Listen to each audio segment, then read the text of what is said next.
بسم الله الرحمن الرحيم. السلام عليكم ورحمة الله وبركاته. الحمد لله وكفى وسلام على عباده الذين اصطفى اما بعد. حاضرین و ناظرین، یہ درس نمبر 1025 ہے اور آج سورہ حجر کا آغاز ہم کر رہے ہیں اور 3 آیتوں کی انشاءاللہ تلاوت اور تشریح کی جائے گی.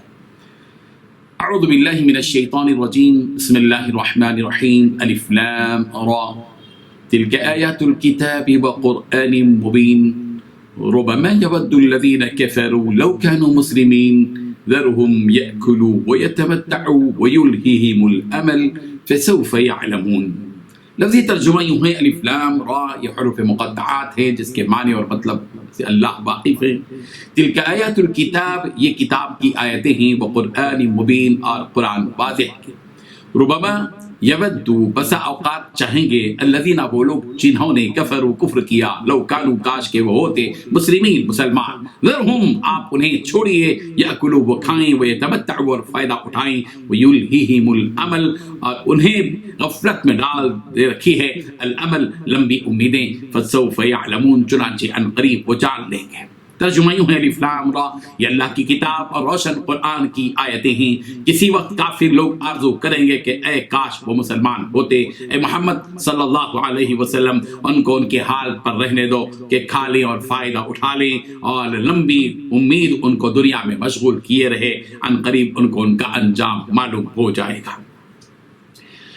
ان 3 آیتوں میں 5 باتیں بتلائی گئی ہیں. پہلی بات، یہ اللہ کی کتاب اور روشن قرآن کی آیتیں ہیں. دوسری بات، کسی وقت کافر لوگ یہ آرزو کریں گے کہ اے کاش وہ مسلمان ہوتے. تیسری بات ہے، پیغمبر ان کافروں کو ان کے حال پر چھوڑ دیجیے کہ کھا لیں اور فائدہ اٹھا لیں. چوتھی بات، اور لمبی امیدیں ان کو دنیا میں مشغول رکھے ہوئے ہیں. پانچویں بات، ان قریب ان کو اس کا انجام معلوم ہو جائے گا.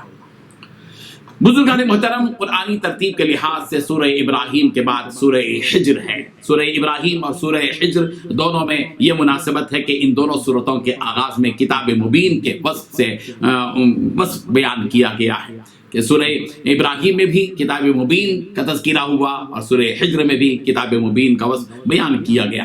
ان دونوں صورتوں میں مضامین کے اعتبار سے بھی مناسبت ہے کہ ان دونوں ہی صورتوں میں آسمان اور زمین کے تذکرے ہیں. حضرت ابراہیم علیہ السلام کی زندگیوں کے قصے موجود ہیں اور گزرے ہوئے رسولوں کے بعض قصے ہیں، اور ان دونوں صورتوں میں رسول رحمت صلی اللہ علیہ وسلم کو تسلی دی گئی ہے ان حالات میں جہاں مکے کے مشرکین آپ صلی اللہ علیہ وسلم کو اذیت اور تکلیف پہنچاتے رہے.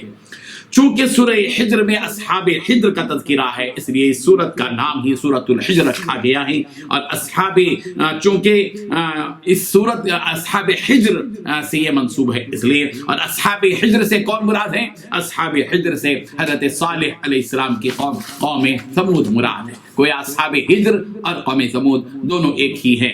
حجر دراصل مدینے اور شام کے درمیان میں واقع ایک وادی کا نام ہے، اور اسی سے نام اس سورت کا بھی رکھا گیا، سورۃ الحجر. یہاں قرآن مجید کا ایک وصف خاص یہ بیان کیا گیا کہ وہ قرآن مبین، یہ خوب واضح قرآن. چونکہ قرآن مجید اپنے مضامین کو پوری طرح واضح کر کے بیان کرتا ہے، اس لیے قرآن مجید کو قرآن مبین کہا گیا. مبین کے معنی واضح کرنے والا. یہ وہ کتاب ہے جو حلال اور حرام کو واضح طور پر بتلاتی ہے، حق اور باطل کو واضح طور پر بتلاتی ہے، اور خیر اور شر کو واضح طور پر بتلاتی ہے. اس لیے یہ قرآن واضح ہر مضمون کو قرآن مجید واضح طور پر ان کا انجام بتاتا ہے اور حقائق کو کھول کھول کر بیان کرتا ہے. پہلی آیت میں قرآن مجید کو الکتاب بھی کہا گیا اور قرآن بھی کہا گیا، جس سے اس بات کی طرف اشارہ ہے کہ یہ قرآن الکتاب یعنی لکھی ہوئی چیز ہے. اس لیے کہ عربی زبان میں کتبہ یکتبو کے معنی آتے ہیں لکھنے کے، اور اسی طرح عربی زبان میں قرأ یقرأ کے معنی آتے ہیں پڑھنے کے. اور قرآن مجید کو جہاں الکتاب کہہ کر یہ بات بتائی گئی کہ یہ لکھی ہوئی کتاب ہے، اور اسی طرح قرآن کہہ کر یہ بتایا گیا کہ یہ پڑھی جانے والی کتاب ہے. اور دنیا میں جتنی زیادہ قرآن مجید پڑھی جاتی ہے، کوئی اور کتاب پڑھی نہیں جاتی. یہ ایک چیلنج ہے اور قیامت تک انشاءاللہ یہ سلسلہ رہے گا.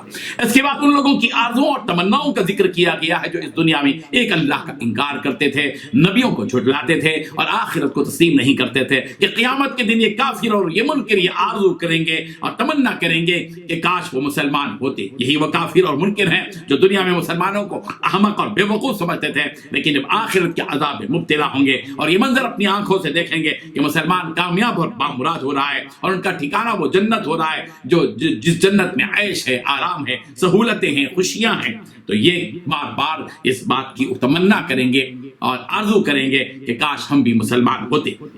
لیکن اس وقت کی ان کی آرزو بے فیض ثابت ہوگی، اس کا کوئی نتیجہ نہیں نکلے گا. رسول رحمت صلی اللہ علیہ وسلم سے خطاب کرتے ہوئے یہاں یہ بات بھی کہی جا رہی ہے کہ پیغمبر آپ ان کافروں اور منکروں کو ان کے حال میں چھوڑ دیجئے، ان کی طرف سے آپ کو رنجیدہ ہونے کی کوئی ضرورت نہیں ہے. یہ ایسے ضدی کافر ہیں کہ یہ اسلام قبول کرنے والے نہیں ہیں اور آپ کی دعوت حق کو بھی تسلیم کرنے والے نہیں ہیں. ان کی زندگی کا مقصد صرف کھانا اور پینا، عیش و عشرت کرنا ہے. ان کو ان کی دنیاوی زندگی کی لمبی لمبی امیدوں نے آخرت سے غافل اور کر رکھا ہے.